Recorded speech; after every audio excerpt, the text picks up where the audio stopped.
G'day guys, it's been a while since I posted a video on YouTube, but I'm hopefully going to get back into it. This is my new updated toy. So this is the Sytong HT60 LRF, this time with ballistics. I'm shooting 710 grain CCI segmented at the moment, and they loop so bad that, you know, past 50 meters you're starting to get quite a lot of drops. So I thought maybe going to a ballistics option might be good. So I just thought I'd show you how the ballistics works on this, the newer model, and also a couple other minor changes that they've made. So I'll set you up and show you. Okay, so hopefully there, so you can see there the current reticle I'm running. So that's the image, that's a daytime image, and that's probably at my fence, which is probably, I don't know, maybe 20 yards, 25 yards, I'll tell you in a sec. So with the rangefinder, so if I hit the button, the front tab, it should be ranging. Because it's daytime, so the way the HT60 works, it gives you a splash, like a little horizontal white flickering line where the rangefinder is actually pinging. So on the old HT60, it just gave you that splash. On the new one, it gives you the splash, but it also gives you a little green box, and you can adjust where that green box drops, and you can put that green box, you can move it across so it sits exactly where your splash is. So in the daytime you know where the rangefinder is splashing.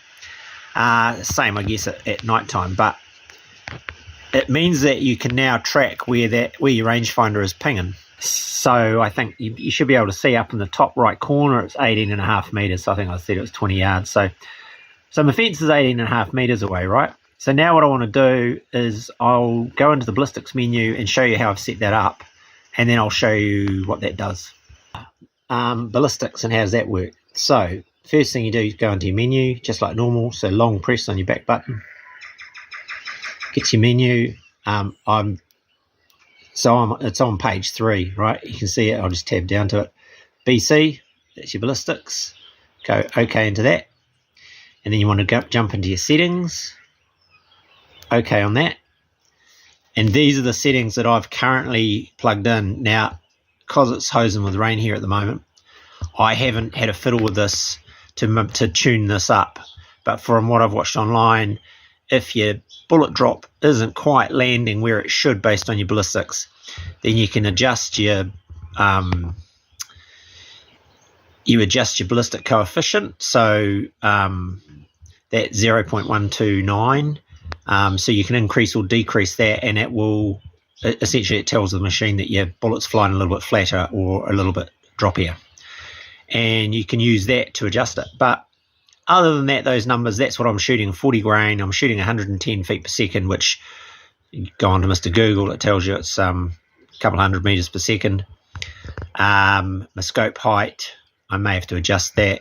I'm going to zero at 40 meters. Altitude and temperature, who cares? So yeah, that's how that bit works, and it's all pretty simple. You use your front IR button to scroll down through all of these, and your lefts and rights to up them or down them. So you jump into that and you go, yeah, okay, save that, and it zips back out, and now you've got your gear set back up. So yeah, it's now, if I, like in the bad old days, so what would happen is, because I had my rangefinder on my target, I would then move my rifle to put my reticle on the target.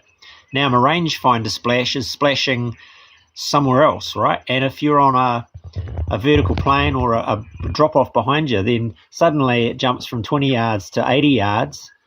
And what you do to avoid that is, once you've got your range, and this is currently sitting at 18.5 meters, you press the menu OK button, click like that, that locks it in. So on that bit of wood, it's on that bit of wood, it's, what are we, 18.5 meters. But if I just lift that up a little bit, so if I go like that, see how it's jumped up to 62 meters? Yet my reticle cross is still on the board, but the rangefinder is flying through the gap, and it's ranging out to that planter out the back of the paddock, 62 meters. Now, if I flop it back down, I'm at 18.4. See the problem? So that's why once you do this, you lock it by pressing OK, and now I'll show you better there. So my impact point remains the same. If I take that back down, take that back down, turn off my IR, turn it back on again. Okay, so I'm at 18.5 meters. Now I'll just shut that down and I'll just raise the rifle a little bit so you can see what I mean. Okay, so I just had to find a bit of dark, bloody bushy stuff so you can see what's going on. So now we're out at a bit more of a range. So if you have a look at this, I'll just set my rangefinder off. Little box turns up. See where red impact is. Now I'm at 100 and what is that? 180 odd meters. So now I'm at 187 meters, and you can see my little red impact is some way down, right? Like it's off the bottom of the reticle. So I'll just turn that off, show you again. So my splash will light up. There's my range, there's my red impact. Now I can lock that in, like that. So that's now locked in, right? So now if I lift the rifle up, okay, so hopefully you can see that clear enough. So now I've come back to that original 18.5 meter distance, but you can see my red impact point, because I locked it, it's still way off the bottom of the scope. Yeah. So if I just hit that again, I'll take off the rangefinder, gone, turn it back on. And what have we got there? Back to 18.5 meters. Got me? And that's how she rolls.